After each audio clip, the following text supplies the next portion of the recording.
तो आज हम जरा गहराई से समझने की कोशिश कर रहे हैं गीत फिर ले आया दिल को। हमारे पास है इसके बोल और हाँ, फिल्म बर्फी के क्रेडिट्स भी हैं। हाँ, तो चलिए देखते हैं कि ये सोर्सेज हमें इस गाने की भावनाओं और इसके उलझनों के बारे में क्या बताते हैं। सबसे पहले तो यही लाइन, फिर ले आया दिल मजबूर क्या कीजिए। ये फिर ले आया, ये बड़ा अजीब है ना? हाँ, मतलब जैसे ये कोई पहली बार नहीं हुआ।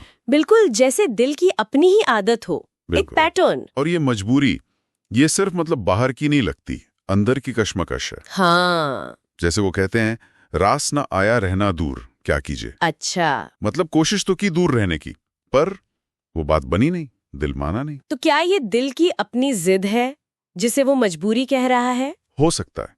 और फिर वो अधूरापन, वो जो अधूरी सी बात बाकी है, वो जो अधूरी सी याद बाकी है। हाँ, ये अधूरापन, ये क्या है? कोई रिश्ता अधूरा रह गया या कोई एहसास? पता नहीं, शायद कादरी ने लिखा ऐसे। और इसमें एक बेचैनी सी तो है, कुछ है जो पूरा नहीं हुआ। हाँ, एक कसक सी है। बिल्कुल।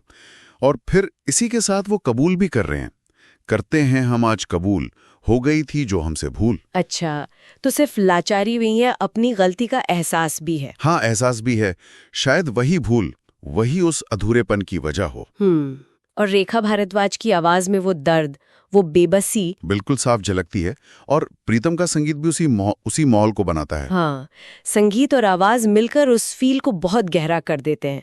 अगर बर्फी फिल्म के कॉन्टेक्स्ट में देखें तो क्या लगता है, ये गाना शायद किसी किरदार की अंदरूनी उलझन दिखाता है? लगता तो यही है, किसी की अनकही बातें, उसके जज्बात। क्रेडिट्स तो यही बताते हैं, सोनी म्यूजिक इंडिया का रिलीज है, फिल्म से जुड़ा है। हाँ, और देखिए, गाने में सिर्फ बेबसी या गलती मानना ही नहीं है। अच्छा, और क्या है? उसमें दबी सी आस भी है, एक दबी सी आंच। आस आस। और खास तौर पर रुकी सी चाह। ये शब्द बताते हैं कि भावनाएं खत्म नहीं हुई, हाँ, बस दबी हुई हैं, रुकी हुई हैं। शायद यही रुकी सी चाह वो अधूरापन है जिसे दिल पूरा करना चाहता है। हाँ, लगता तो यही है। लेकिन फिर वो किस्मत वाला पहलू भी आ जाता है। किस्मत को है ये मंजूर क्या कीजिए। हाँ, ये बड़ा दिलचस्प मोड़ है। मतलब एक तरफ तो अपनी भूल मान रहे हैं, वो रुकी सी चाह भी महसूस कर रहे हैं, और दूसरी तरफ कह रहे हैं कि भाई ये तो किस्मत में लिखा है। तो ये क्या बात हुई? ये तो विरोधाभास है।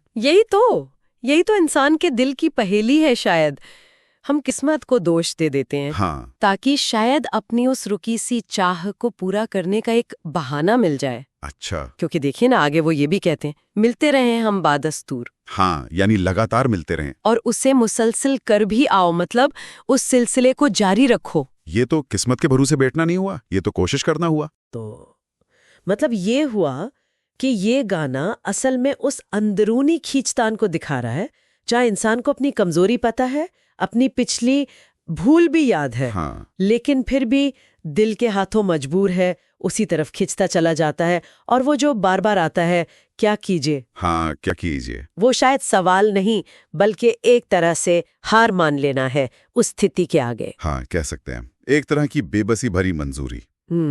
तो आखिर में ये सवाल बचता है, सोचने वाली बात यह है कि जिसे हम कह देते हैं कि किस्मत को यही मंजूर है, हाँ, क्या वो सच में किस्मत है? हाँ, या फिर कहीं वो हमारे अपने ही मन की कोई गहरी अधूरी इच्छा, वो रुकी सी चाह, उसी का नतीजा तो नहीं, जिसे पूरा करने के लिए हम अनजाने में ही सही खुद ही रास्ते बना लेते हैं।